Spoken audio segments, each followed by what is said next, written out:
What's up mga kababayan, kamusta kayo? Kung kami tatanungin nyo, okay lang for today's video. Samahan nyo kami, mamimitas kami ng apple kasama ang buong pamilya. At mamaya rin, mangunguha kami, mamumulot kami ng libreng patatas. Yun, may libre pa pala dito sa Canada. Ito na sila oh. May kinakain na to. Nanguya na oh. Doon tayo? Magtas na tayo habang wala pang bayad. Mga kababayan, dadali namin kayo sa munting hasyenda namin dito sa PI. B, ano ba? Dinala mo pa ako rito sa farm mo, B. Ano ba naman? Nakita mo yan, love? Oh. Yan, lahat yung paikot na yan. Uy. Hindi atin yan. Hindi atin yan, syempre. Tayo. Ano? Pulang-pula. Hindi ko alam kung maaga pa ba tayo. Kasi katapusan pala ng September dito. Tamis na. Ano, masarap? Ayan o. Sino pa yung malapit lang dito? Yung pa yung mga late eh. Ayan o. Layo ng bahay nyo eh. Uy, palong-palo oh. Kita-kita na yung mga damanugangs oh. Damanugangs. Nakita-kita na naman po mga kababayan. Ano?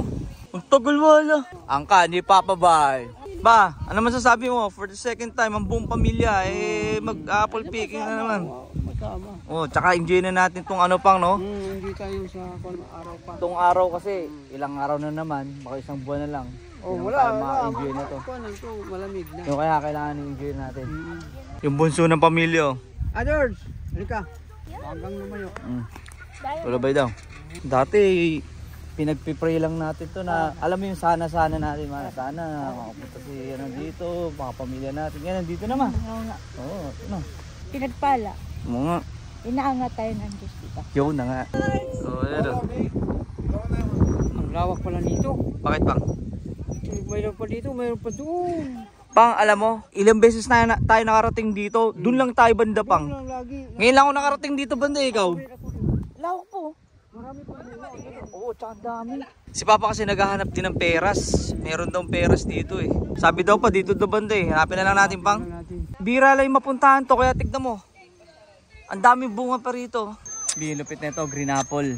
Dami piyo. May pangalan mo doon. May dala rin kaming alamang. Papakita ko sa inyo, nandun kay Kenny to. Ayun o. Barrio Fiesta. Natapo na yung alamang. Alamang at apple. Baby Loves naman susubok no. Apple alamang. Let's go. Che, alam mo? B, ipagtapat na kaya natin kay JJ. Alam ko mayroon akong pinaka-paborito niya kanakin. Uy! Ba't alam mo? You know, apple X alamang. Let's go. Si Papa kasi mga babayan, sabi niya, hindi daw muna siya kakain kasi medyo masakit yung ngipin niya. Pero sa pagkakataong ito, Pakain ako. syempre nandito na eh. Kuha si Papa ng maganda-ganda pang. Ay, ito. Pero ikaw ikaw masusunod ha, kung anong trip mo ha. Yung malaki-laki na yun ron. Yun, nakakuha na si Papa. Saan? Ganyan. Ito? Yan. Oh. Uy! Laki. Pabalatan daw ni Papa Bay. Kasi yung balat. Sa pagnguya mo pa no? Sige. Pa games. Sama ka ma. Oh, $20? Hindi ba pwedeng 10 muna? Oh, games daw to. Ano kaya pa games dito ni Tita? Game. Oh, shoot. Oh, walang titikim ha. Patay sour yan. Walang titikim. Sour yan. Wala pa nga eh.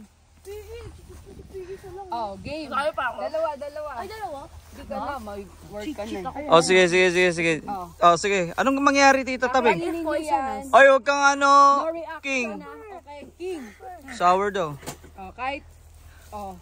Hindi. Isa muna. Pwede ba iba no? Sige, si Kuya PE muna. Kahit isa lang. Oh, tapos ano mangyayari ba? Ubusin.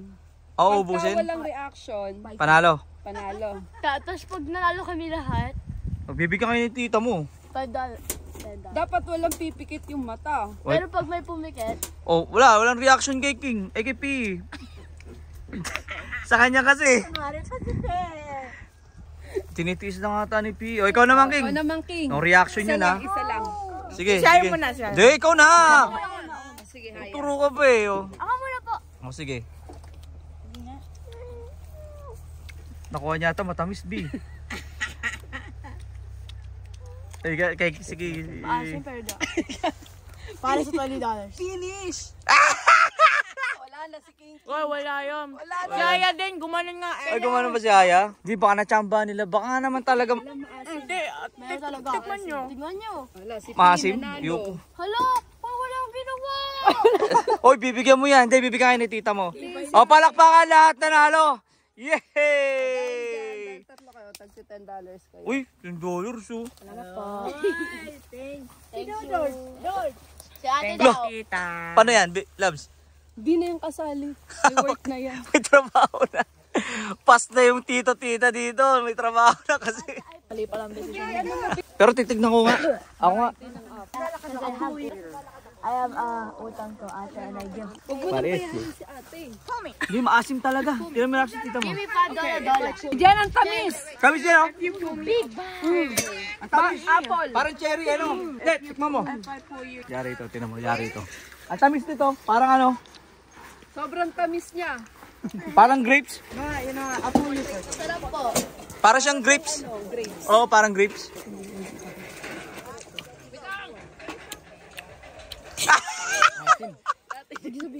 Parang ano, parang grapes. Kay nanay ako maniniwala. Oy, oo nga daw. Oh. Ayan nga oh. Namitas na nga. Bawal magsinungaling. Namitas na nga siya ng madami. Parang grapes. Sarap po, di ba? Hindi. Hindi. Tikman mo nga. Tikman mo. Parang grapes nga. Tamis nga. Para di ako naniniwala. Tikman mo na. Hindi, Jen. Hindi, Jen. Talagang tinikman lahat. Talagang ikaw, ano, kailangan matikman mo yan. Grapes. Ano ba to? Grapes Para nga. siyang ano, strawberry. May $10 tayo. Tapos tita.